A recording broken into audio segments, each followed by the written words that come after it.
the formation of the feathers. That goes into the bullet box. There's another female which go into the pink box, pink for a girl, and that goes into the blue box for the boys.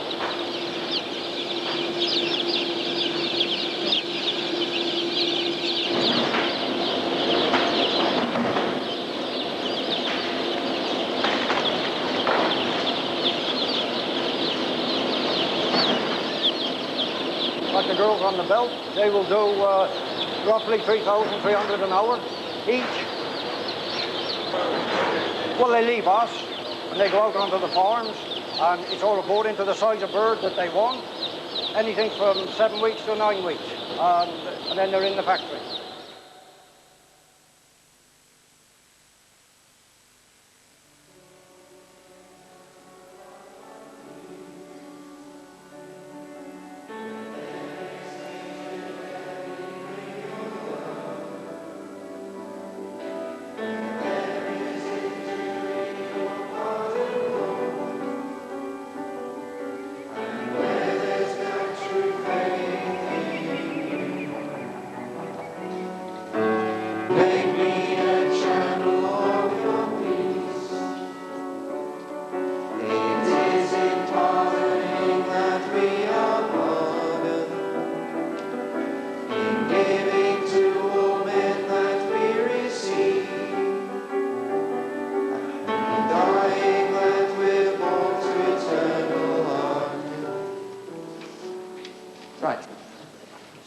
Well, folks, after all the promptings that we've had, this is it.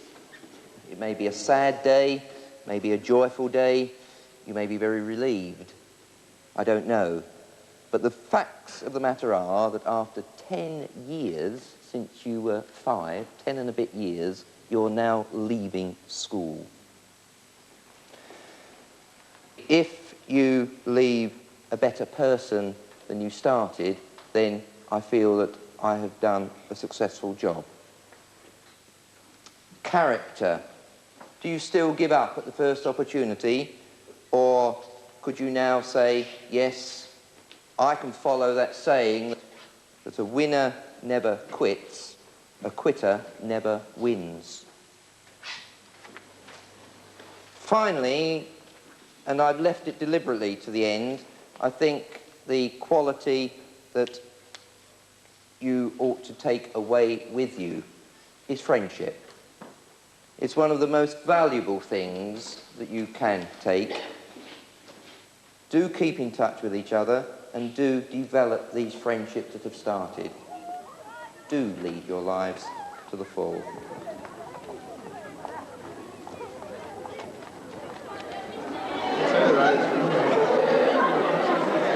Nothing rude. Got enough on her already. You don't get a beat most of the then. Couple of guys. Mark, you're leaving today. How do you feel? I'm sad because I'm leaving all my old friends. Are you nervous at all about going off to work? Yes, yeah, very. Joanne, how do you feel? I'm happy but also sad because you leave all your friends and not see him again. Well, I'll see him anyway because I'll be working with him. Things will be okay, I suppose. But how do you feel about the prospect on Tuesday of going to the factory and starting afresh? Good. Quite interesting. Be quite happy, get some money. I'm looking forward to the money. Are you? Yeah, it is very good money. Did you think that's what you were going to be doing when you were studying and at school? No.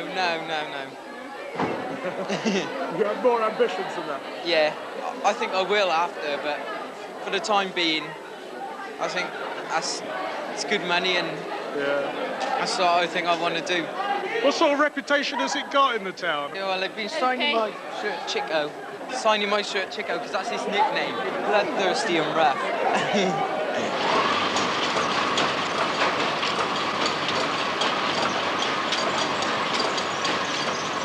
This little gadget, the shackle, not only can hang chickens, but if you stick your finger in there, you might be going along the line. So if you do happen to get your finger caught in a shackle, don't pull, look out. What you have to do, of course, is to slide it back out again. Don't panic. You can move along the line slightly, but if it does come to a machine and you haven't got your finger out, what are you going to do then? Wait a minute. You're going to do what? Right. You're not going to shout. You're going to yell. You're going to yell as loud as you can so that somebody can hear you.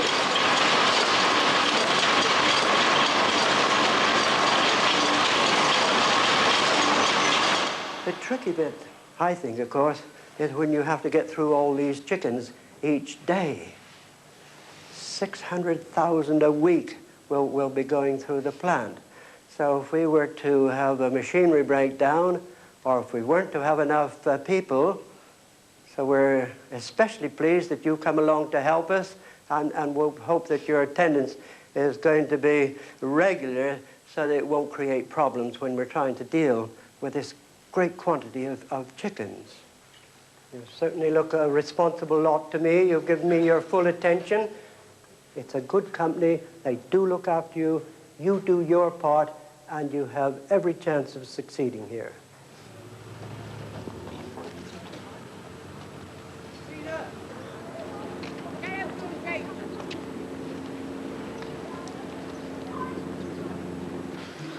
Okay. Have we got a... All right. Yeah, I think we've got them already. Right? Yeah. What number have you got, my friend? What size wellies? 8. Number 7. Ah, I think that's number 7. Cheers. Where are you, Mark? Got your locker? Yeah. Right. So, overalls tucked inside your boots, then your hairnet and your helmet, and you can leave your jacket, your shoes in the locker. Bring your key with you, of course. Okay? Yeah. Cheers. Boots okay? Yeah. Yeah, right. And you got your hairnet working. That's it. Just like a balaclava. Put it down over your hair.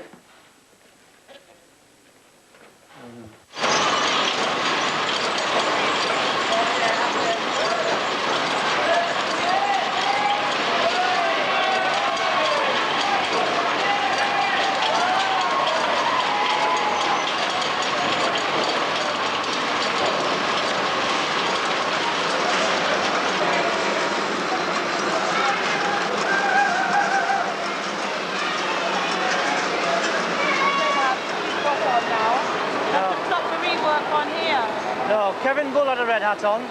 I told him to take the red hat off because he shouldn't have a red hat on the line. I said to Steve to get the Bull guys to have a tidy up. He took it on himself to do that.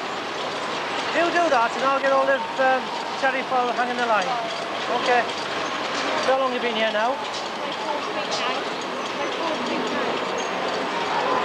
And when are you going to get rid of that hat? No. Do you know the system? Well, there's a 30-week training period, okay? Within that 30-week training period, once you've learned all the jobs in Group 1, then you get rid of the orange hat. At the end of the 13 weeks, you get an increase in wages, okay? So the sooner you pick these jobs up, yeah, then you lose your orange hat. Sounds a good deal, eh?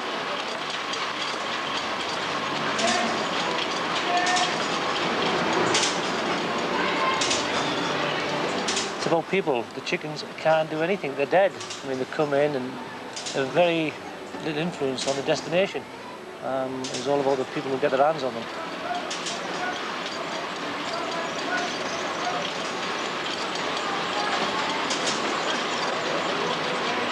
People who come to work, they'll let's say they think they're intelligent, or they try and give the impression that they're more intelligent than other people because they're too good to be there. And I'd say them individuals are okay, fine. If you're passing through, at least become a good chicken cutter, because if you can't become a good chicken cutter, then forget it. Forget being I don't know, whatever aspirations they have outside. They always think that the grass is always greener anyway. But And I find that when people do knuckle down and go to the task ahead, go for Group 1, succeed, go for Group 2, then to critical cuts, the years pass by and they've had their wage and they decide to stay, because not everyone wants to go on to have the pressures in life, to earn high wages, but then to have an unhappy life. Well, they're just quite happy to get the wages that they want, so that their outside life is what they're living for. And not everybody, as the academics seem to think, is that they've got to aspire to high levels to enjoy yourself. Some are quite happy just to earn a living to bring up a family and enjoy life that way.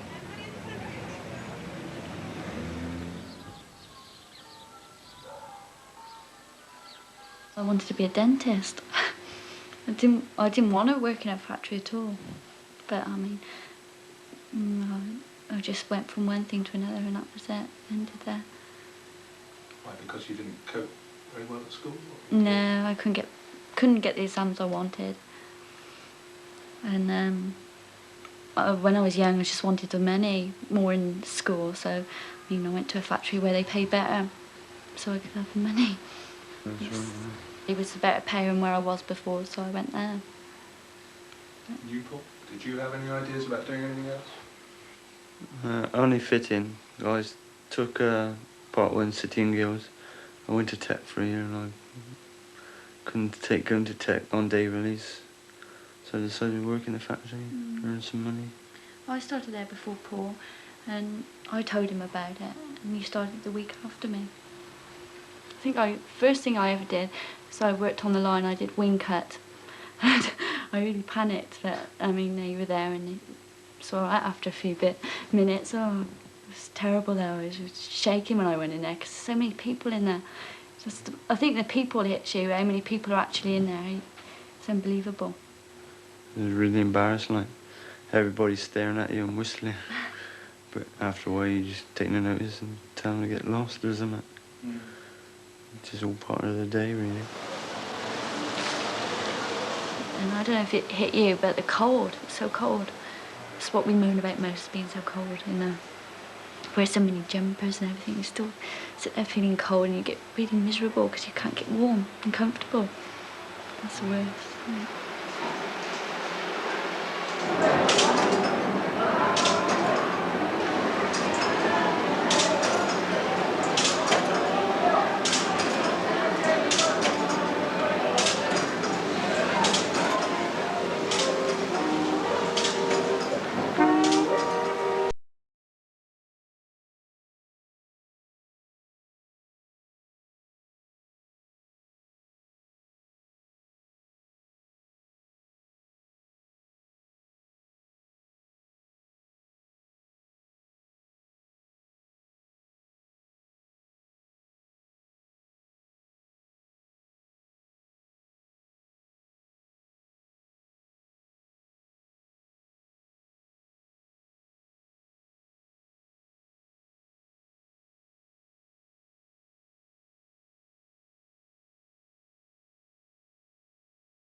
I hate looking at the clock. I wish they'd take them out. Because you get so used to your job, you can do it really quite without thinking about it even. So you just look at the clock. But you can move that, like, there is vacancies to go to other things. You can move yourself up if you want to take it on, but most people just stay on the lines. I've had a go at being moved up, but it didn't work, so I just went back on the line. But you could go to the other factories where they do the cooked meats. Or there's so many things you could go to. Offices, everything. So you're not really stuck, and there's always jobs on the board. So if you really get stuck, you could go there, over somewhere else. Why didn't it work out for you? You say you didn't go back. Oh, it's too much pressure. It's a lot of pressure on you. It's trying to do too much at once. It's too much. No, I don't think it wasn't me telling people what to do and running after everyone. I'd rather be in with them and having a laugh with everyone else. I don't like telling people what to do. hard. I wish I stuck with it now, though. I really regret it, because I get so bored on the line. I wish I could get off the line. But I'd had my chance, and that's it now. They won't give me another one. Just blew it. Are you sure? Yeah, very sure. Does it ever reach the stage where you just hate going into the place? So, yeah. When I first started. Sometimes I think, oh, God, I wish I could go home. And now I work 7 days a week, right? Can't get enough of it. You've got a much more interesting job than mine, because he's walking around and speak to different people, and he's got more things to do. Yeah, but I've worked up though, haven't I? Yeah, well, You didn't, I did. This is my third job, this is like. First I was on the line, then I was hygiene with the red hats. That was too messy, that's a never ending job. So now I'm on the bins, like, which is the best job of all, really.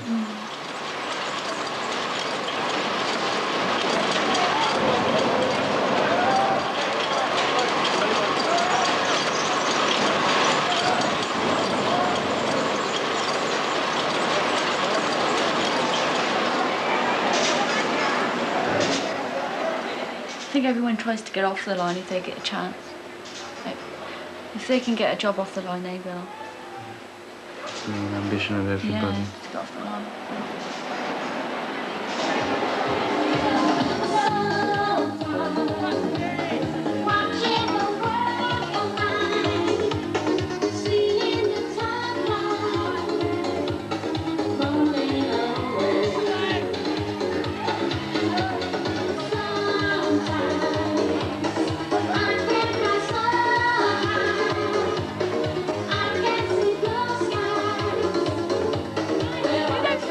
You see so many. Just a job. The only time I've ever thought of it is when I was on hanging and they were warm and they'd just been killed not long ago, about 3 hours before. Yeah. That's when I thought The when they go up the line, you just don't think. Yeah, but what if there's a breakdown on the line? You've got chickens hanging upside down. You don't know how long they're going to be hanging upside down for. To be rare when they It's true, though. Yeah. Nice. But they're dead in it. It's like us. Yeah, but they're not dead when they hang them up there. They're still alive. What if there's a breakdown on the line? But you're not down on chickeny line, so you can't say that. I was on there a month. I know what it's like. What if there's a breakdown? Yeah, but if you didn't like it, then Well, that's what why I you still moved. there for? Well, I moved from chicken. Yeah, but you can't see them as, something that was living now. I'm not now. No, Down on chickeny you line. Not don't. now. No. Not that everyone did this, Steve. I don't. It's only when they're warm and I'm on hanging and I think, you can feel the temp, that they're not long been killed, Yeah, the thing is, those chickens have never seen actual daylight, have they? They've been bred inside, like... Yeah, but there again, you eat beef, pork and everything else. yeah, It's I just agree. so fair enough. You gotta live. Yeah. Yeah, that's Like- how the world goes on. Yeah, When you we, know what you like can we say, make our money out of them, chickens so don't eat what we chickens complaining and chicken about? They'll be rare. About the first 2 weeks, Not I been used the to first, try to go to sleep, but I used to see Chickens going on the line, yeah. And I couldn't get to sleep. But now you just don't think about it. At the weekend, anyway. Oh, it's Just life try really and now, isn't forget it. The weekend. Then you remember Monday.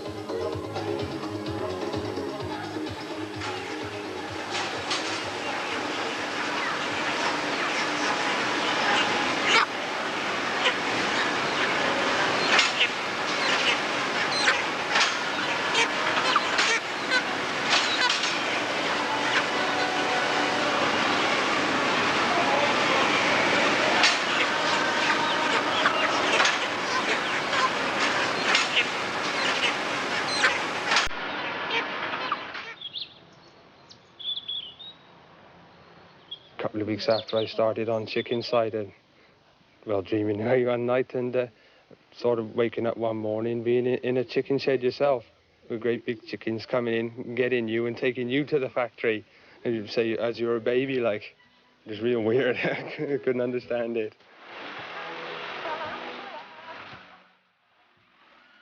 Fancy just waking up one morning and finding some great big chicken walking towards you with hands or something stupid like that, and grabbing you, throwing you on a lorry, and then you just whisk away about 20 miles and you don't know what's going on. Next thing you arrive at the factory and boom, straight on the way shackle.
John Paul? Yeah.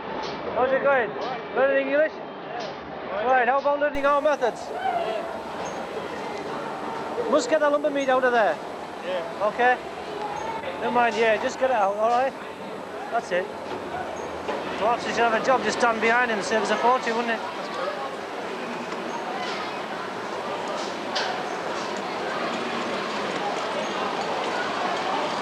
Peter, it's trimming far too much off there. That's good meat. Give it the QC, if you're in doubt, put some doubtful ones at the one side, okay? So you get a better feel for it. The thing is, you could be trimming away here, costing us a fortune, thinking that you're doing the job correctly, when you've got to get the big picture of the QC in mind. Yeah. If you look at it, it's clotted blood, okay? That one. That's okay, you know? But just to make sure, put that to one side, get one or two more like it, go to the QC, and see what they say. You want to know, is that a good one or is it a bad one? Okay? So you imagine 70p for every pound.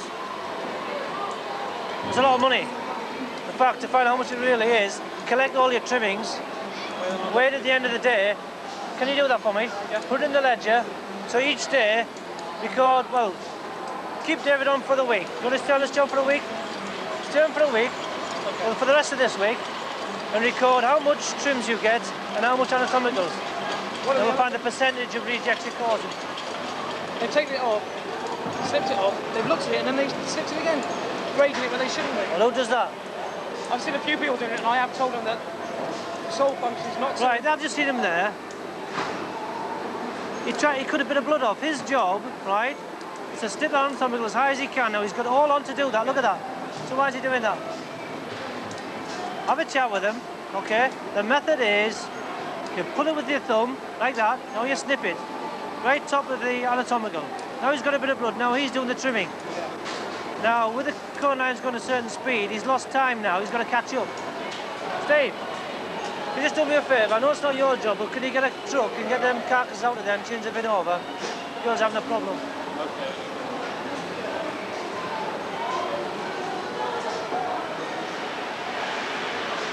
When you've got butchery, you've got a guy with a knife there who's just got the profit and loss right there in his hand. And he can just go profit and loss, and that's the problem. So if a manager wants to spend his time winning battles against them, then he's at it. But if he wants to spend time helping them to become skillful at their jobs, then they will reward in the right way. Ah, you're the guy with the new method, eh? Yeah. How's it feel to have rid of that orange hat then? What we'll do now is Terry will actually come and get that method from you. You'll write it out, and there could be something in it for you. You know there's a suggestion scheme going, don't you? That's right, you're going to up to £500. The guy who had the method before you, which isn't as good as yours, received £100. Cash.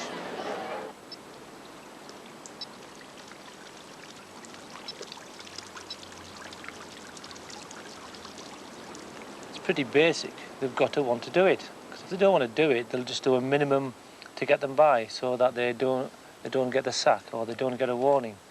To get them to perform at a level, say over 80% British standard, they've got to want to do it. You've got to have an incentive. If a person is quite clearly not performing, quite clearly, or just wasting people's time, they're the worst enemy. They're worse than a bad manager. Because it spoils it for everyone, because there's nothing more frustrating than someone on the shop floor to have someone who's skylarking, who's just wasting their time. It's bad for morale throughout. It's totally unacceptable. And to let that situation carry on, then everyone's going to be unhappy. So then them situations, you've got to take them out. It's got to be seen by everyone that it was the right thing. It was the right thing. For the business.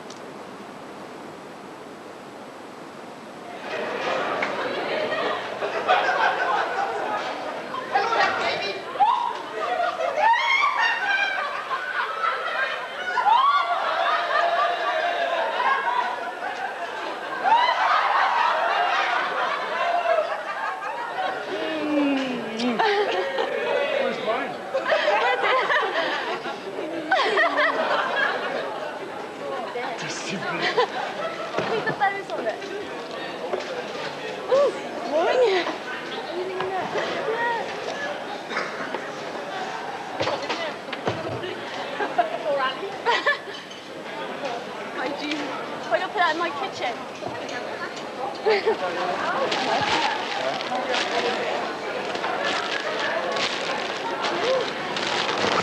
those pieces now. Yeah, it's more in there. It's more in there. Yeah, it's still going. We're still going. Now we're all red and white. It's nice, isn't it? Nice and bright.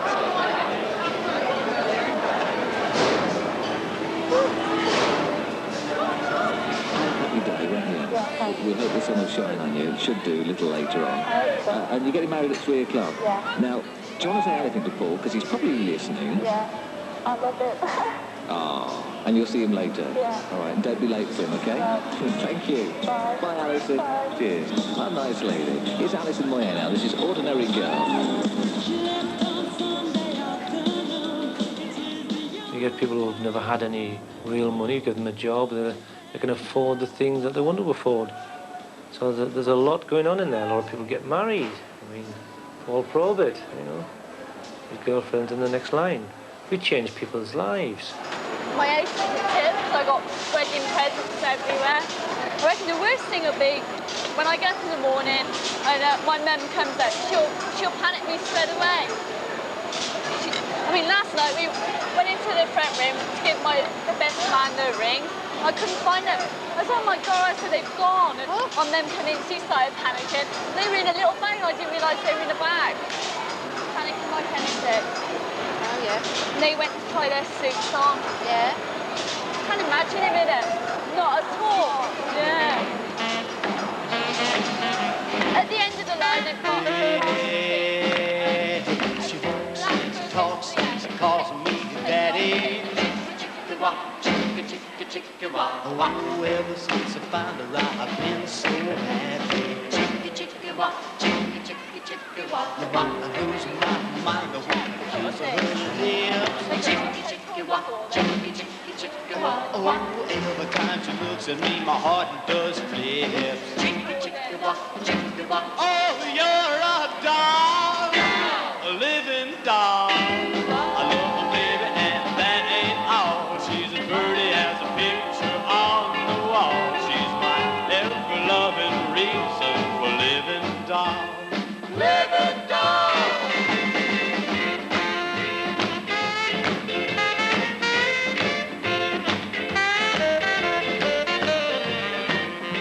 Oh, yeah, well, you know, when she walks by, all the boys start staring. But she's my baby, and I ain't sharing. Well, she got class, she got style. With a walk and a talk that'll drive you wild.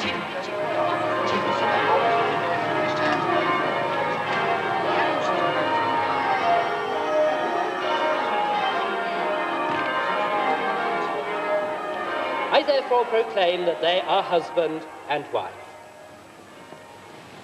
That which God has joined together, let not man divide.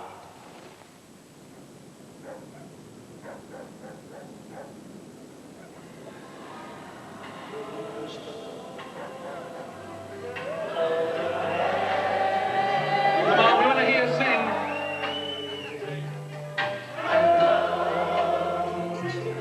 Be afraid of the dark.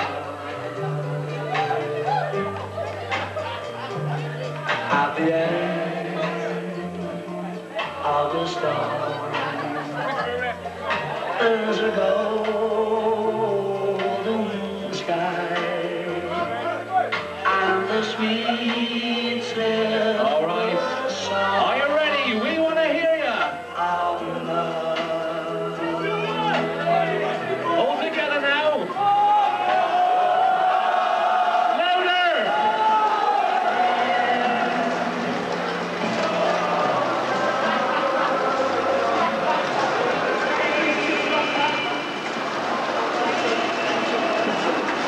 What warning are you on now? Final warning. Fall in line, all right?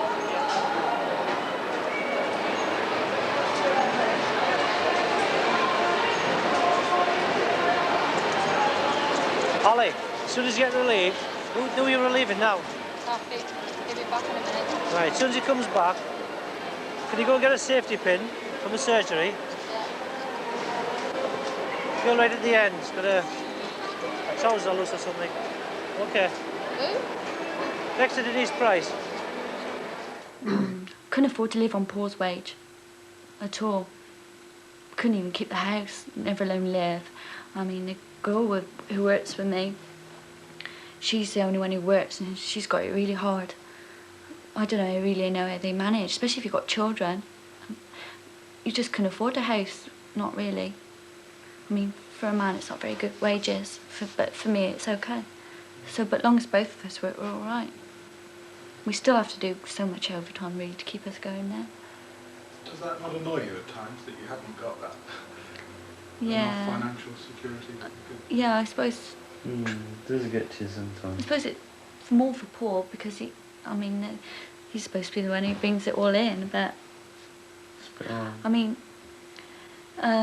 we've got a lot of young people just out of school. It's a lot of money really, and they don't think about the people who've got mortgages and families. I mean, the mortgage and everything goes up and they can't afford it, but the union went round and we was outvoted, so couldn't do nothing about it unless everyone votes for it. That's it. They take home about 60 quid a week and they think they're millionaires. Like, the thing is, they'll find it when they're 18 because it won't go up no more again then. No. They're stumped then for the rest of their life. Then they'll find it hard. What would you think about one of your children working there? A place like that? Well, we've said about this at work. A lot of people say they wouldn't want their children there, but in the end it's their choice. But I don't know, I wouldn't want them to, but I think I'd rather have that and not be at work at all. I mean, I suppose you can get on, so you could move yourself out, but I'd say, well, look around a bit first, not just go there. Come on, wakey, wakey. She's giving a little one there. Oh, he's making a noise. Come on, then. Wake up for me. Come on. Oh, no. Smile. How old is he? What is he? Look at that. I'm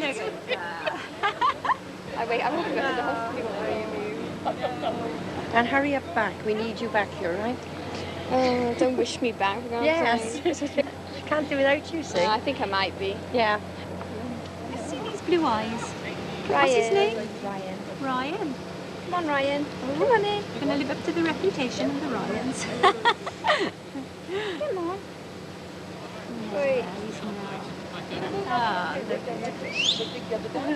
Before I went to work, I wouldn't feather a chicken or nothing. My mother used to do it all. I didn't think I would stick it there. 4 days and had a day off. But then I was like, well, if you want a job, you've got to make yourself. I'm 20 years on.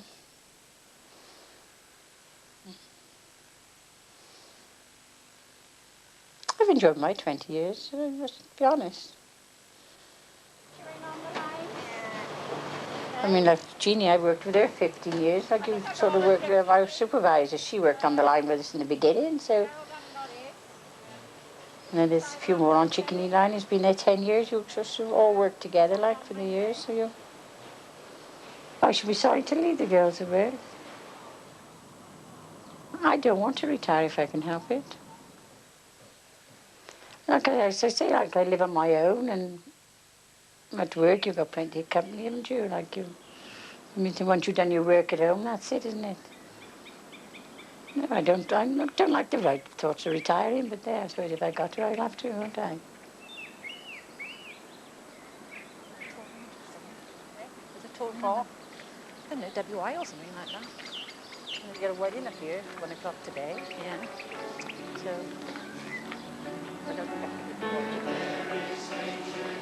Anybody local? Yes, from the Oring.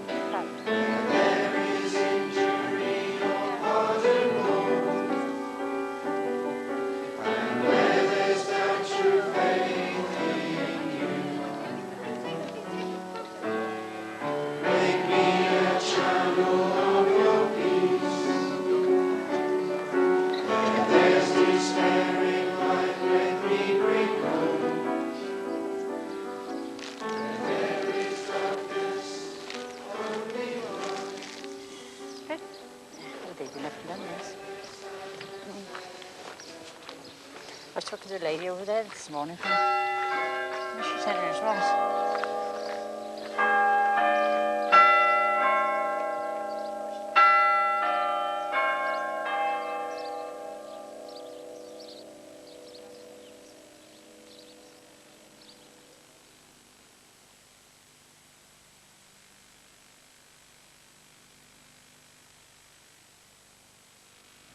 Life and death in the chicken factory will be discussed on Open Air on Monday morning on BBC One. Lines are open until midnight for your questions and comments on 061 814 0424. And next week, Secret Services spends 3 weeks in the undercover world of a Sunday Mirror investigative reporter. That's next Friday at 10:05. You're watching BBC Two, where it's time now for Newsnight.